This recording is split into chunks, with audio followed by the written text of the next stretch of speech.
Glory be to the one who took his servant by night from the sacred mosque to the farthest mosque, whose surroundings we have blessed, so that we may show him some of our signs. Indeed, he alone is the all-hearing, all-seeing. Okay, now, the Quran just said it's perfectly clear. It explains everything in it, all things in it, perfectly clearly. That's what it said in those verses, then it contradicted itself. So if the Quran is perfectly clear and explains all things, can you tell me, just from the Quran, who that servant is? Do you have the answer for that just from the Quran? Who took his servant? Yeah, who's this servant? Just from the Quran. Don't give me hadith that explains it, or translations that add words in brackets or parentheses. By night from the sacred mosque to the farthest mosque, whose surroundings we have blessed, so that we may show him some of our signs. Indeed, he alone is all-hearing, all-seeing. So, can you show me who the servant is? This doesn't. This one here doesn't validate your point. No, you didn't. Yeah, I didn't finish my point. You didn't answer my question. Who is the servant, and how do you know? We know the prophet. Prove it. How do you know that? Where did the Quran say it's the prophet? Why are you reading later hadiths into this? Because when you go to the hadiths, it's going to embarrass you. That's why I'm saying be careful. Don't run to the hadith. So from that verse alone, can you prove to me it's Muhammad? Okay, now follow up with we can't take a Quran verse in isolation of itself without. Okay, I'm not taking isolation. I'm reading it in the Quran. Can you show me anything in your 114 chapters of the Quran that explains it? Because you're the one who told me in the comment section on Skype, no hadiths. I have it. Didn't you tell me no hadiths? Yeah. Okay, so I'm now holding you accountable to your own standard. No hadith, the Quran alone. In the Quran, can you show me that's Muhammad? No, we know it's Muhammad. How do you know that? Where did the Quran tell you it's Muhammad? The name Muhammad only appears 4 times in your entire Quran. How do you know it's Muhammad? No. How do you know? I'm still waiting for the answer. How do you know? Okay, now, related to the same verse, it says, who took his servant by night from the inviolable mosque to the farthest mosque, Masjid al-Haram, Masjid al-Aqsa. Where is Masjid al-Haram? Can you show me from the Quran where and what is Masjid al-Haram? From the Quran. It's in Saudi Arabia. Where did the Quran say Saudi Arabia? Where does that verse say Saudi Arabia? It doesn't say that, but I know Masjid al-Haram is mentioned. And where does it tell you Masjid al-Haram is in Arabia? Secondly, what's the farthest mosque? Masjid al-Aqsa. Where is that at? Jerusalem. Where did the verse say Jerusalem? Why are you making things up as you go along? Where did that verse say Jerusalem? Well, this verse doesn't say Jerusalem. But the Quran told you in those 6 or more verses that you read, and I have a lot more, it explains all things in this book. It's perfectly clear and perfectly clearly explains the verses. How come it fails to explain this verse for you? And it's less than perfectly clear. Okay, now I got even more problems with the verse. Okay, now who's the one saying glory be to him? But this one, you're taking this verse in isolation of itself. Okay, give me the context of the Quran. Give me the rest of the verses so I don't take it in isolation. Where in the Quran does it explain this verse? I'm not taking anything in isolation. No, but you're basically saying that the Quran doesn't explain that, or doesn't reveal that the farthest mosque is in Jerusalem. Exactly. It doesn't.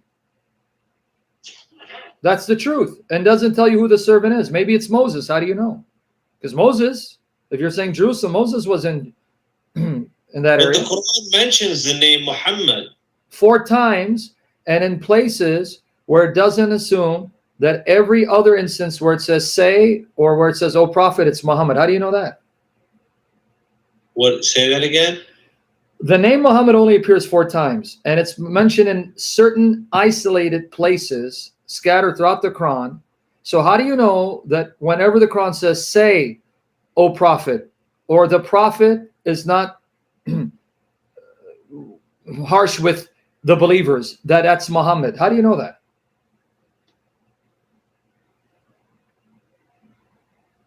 So you keep assuming that every time the Quran says say, that's Muhammad that's being told to say.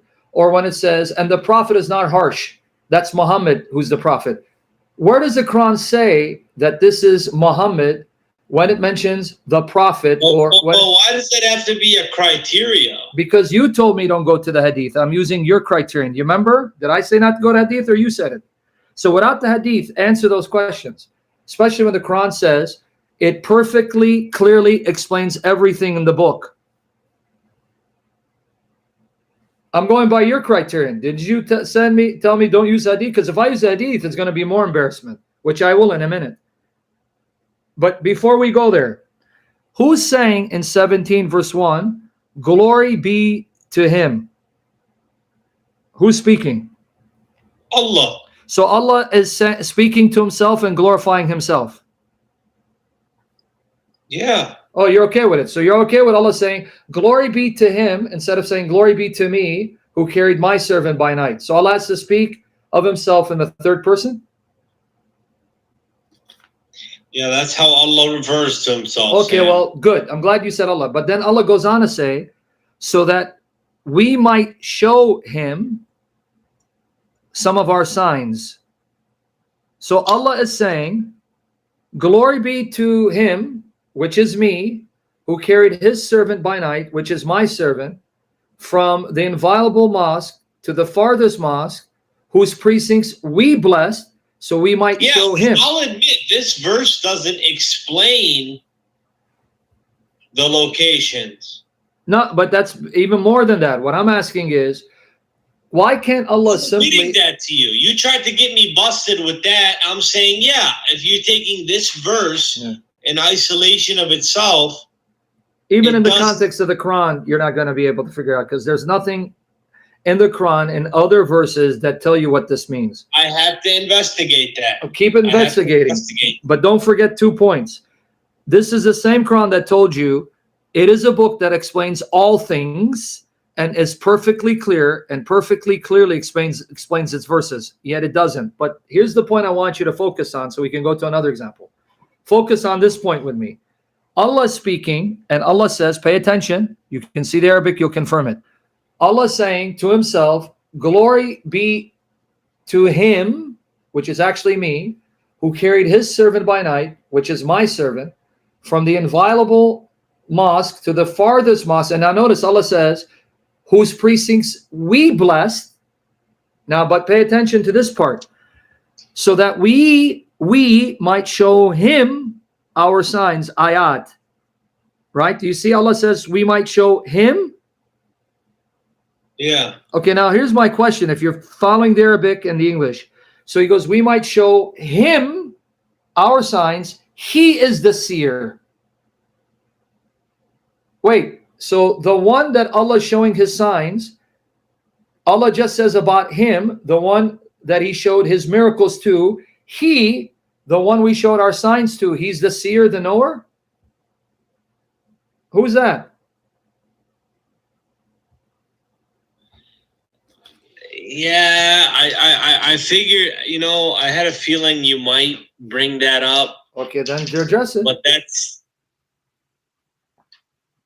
that's ambiguous. Yeah, but my point is, Allah says we might show him our miracles.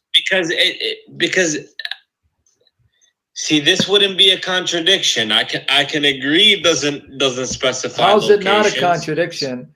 Because if Allah is saying we showed him our miracles, we may show him who's the him? Signs. Yeah, who's the him? Who is Allah showing his miracles to? Indeed, he alone is the all-hearing, all-knowing. Who's the him and the he?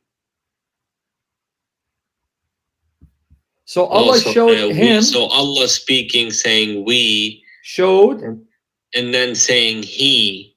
Yeah, but my point is, the he is the him. We might show him. You keep forgetting that, our signs. If that's Allah, why would Allah need Allah to show him miracles? Allah showing himself miracles?